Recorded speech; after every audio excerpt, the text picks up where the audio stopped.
राघव अस्पताल के गेट के बाहर आकर स्नेहा और रोहन को ढूंढने की कोशिश करता है, लेकिन उसे कोई भी दिखाई नहीं देता। राघव अपना सर पकड़कर वहीं जमीन पर बैठ जाता है और अपनी आंखें बंद करके खुद को संभालने की कोशिश करता है। राघव जैसे ही आंखें बंद करता है, उसके सामने कुछ तस्वीरें आ जाती हैं, जिसमें कुछ गुंडे स्नेहा और रोहन को एक गाड़ी में ले जा रहे हैं। तभी अचानक राघव को अपने आसपास किसी की मौजूदगी महसूस होती है। अपने आसपास देखने पर राघव को वही साया फिर से नजर आता है, लेकिन इस बार वो साया छुपने या भागने की कोशिश नहीं करता। वो राघव से कुछ दूरी पर आकर खड़ा हो जाता है। वो साया धीरे धीरे राघव की तरफ बढ़ता है। उस साये के बढ़ते कदमों के साथ साथ राघव के दिल की धड़कनें भी तेज हो जाती हैं। राघव तुरंत अपनी आंखें बंद कर लेता है और स्नेहा का पता करने की कोशिश करता है। तभी उसकी नजरों के सामने एक नक्शा उभर आता है, जिसमें वो उस गाड़ी के लोकेशन का पता लगा लेता है। राघव हवा की रफ्तार से उस गाड़ी का पीछा करने लगता है। जो गुंडे स्नेहा और रोहन को किडनैप करके ले जा रहे थे, उनमें से एक अपने मोबाइल में एक नंबर डायल करके किसी को कॉल लगाता है। इस बार रिंग बजकर फोन कट जाता है। वो आदमी फिर से उसी नंबर पर फोन लगाता है।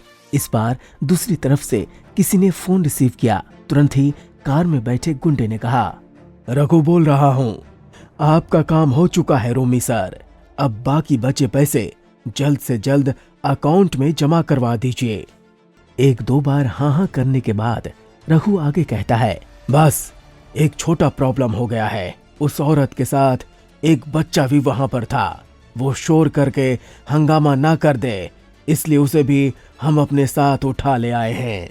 मगर आप एकदम बेफिक्र रहिए, हम उसे भी ठिकाने लगा देंगे।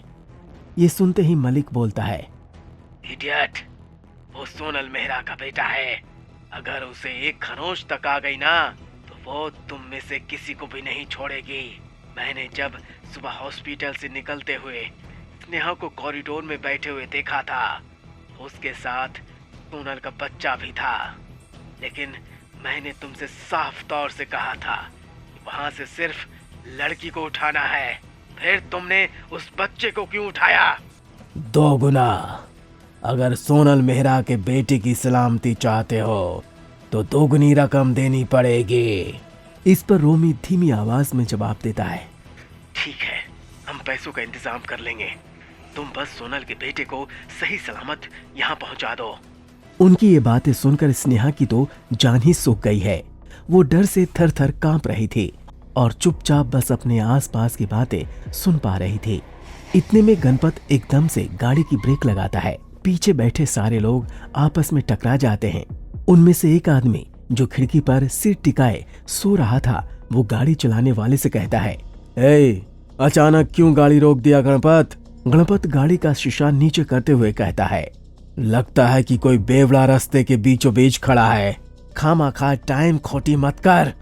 अगर मैं गाड़ी से नीचे उतरा ना तो तेरी चमड़ी उधेड़ के रख दूंगा।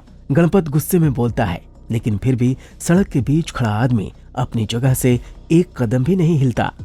गणपत गाड़ी का गियर चेंज करता है और जोर से एक्सीलेटर पर पैर रख देता है। गाड़ी तेजी से सड़क पर खड़े आदमी की तरफ जाती है। उसके बाद जो होता है वो देखकर सारे गुंडों का मुंह खुला का खुला रह जाता है। वो सड़क पर खड़ा आदमी अपने दोनों हाथों से तेजी से आती गाड़ी को आराम से रोक लेता है। स्नेहा उत्सुकता से बाहर देखती है और उसकी आंखें हैरानी से बड़ी हो जाती हैं, क्योंकि उसके सामने कोई और नहीं बल्कि राघव था, जिसने अपने हाथों से उन गुंडों की गाड़ी को रोक रखा था। ये क्या बला है? ये क्या हो रहा है? रघु गणपत से कहता है, लेकिन रघु को उसके सवाल का जवाब नहीं मिलता। राघव कुछ ही मिनट में उन सब की छुट्टी कर देता है। राघव रोहन को अपनी गोद में उठा लेता है और स्नेहा का हाथ अपने कंधे पर लेकर वहां से निकलकर ऑटो ढूंढने की कोशिश करता है। भैया, सिटी लाइट अस्पताल चलो। राघव ऑटो रोककर ऑटो वाले से कहता है। अचानक ही डरी हुई स्नेहा राघव से चिपट जाती है और बोलती है, अगर तुम नहीं आते तो हमारा क्या होता राघव, हमारा क्या होता? राघव स्नेहा के सिर पर हाथ रखकर उससे कहता है, मैं कैसे नहीं आता? मेरे होते हुए तुम पर कभी कोई मुसीबत नहीं आ सकती, डरो मत। तुम बिल्कुल ठीक हो। स्नेहा कांपते हुए राघव से कहती है, मैंने फोन पे उन गुंडों को बात करते हुए सुना था। राघव, ये सब रोमी मलिक ने ही किया है। उसने मुझे मारने के लिए उन गुंडों को बहुत सारे पैसे दिए थे। फिर स्नेहा राघव के कंधे पर सिर रखकर सो जाती है।